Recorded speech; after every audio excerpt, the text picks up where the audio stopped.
ઈમાનદારીના આ મસીહાને આપણે ખેડૂત કહીએ છીએ. મિત્રો, દિવસમાં 3 ટાઈમનું જમવાનું મળી રહેતું હોય ને તો ભગવાનને પછી પણ પહેલા ખેડૂતને યાદ કરજો કે જેના ખેતરમાંથી આ અન્ન આવ્યું હતું.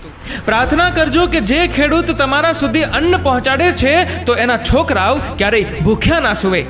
પોતાની પરવા કર્યા વગર તે દિવસ રાત અન્ન ઉગાડે છે. ધન્ય છે ધરતીના આ પુત્રને જે હર ઘરમાં ખુશીઓ છલકાવે છે. વાત સમજમાં ક્યારેય ના આવી કે અનાજ દિવસે ને દિવસે મોંઘું થતું જાય છે, પણ એને ઉગાડવા વાળો ખેડૂત દિવસે ને દિવસે ગરીબ થતો જાય છે. ભગવાનનો ન્યાય કેવો અજીબ છે. ખાવા વાળાને સુરક્ષિત રાખે છે ને ખવડાવવા વાળાને તકલીફમાં.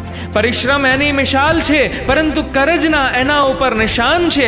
ઘર ચલાવવા માટે પોતાનું સર્વસ્વ આપી દે એ બીજું કોઈ નહીં પણ ધરતી પુત્ર કિસાન છે. એક ખેડૂતનું જીવન સૌથી આદર્શ હોય છે, જેમાં પરિશ્રમ, ત્યાગ અને સંતોષ હોય છે.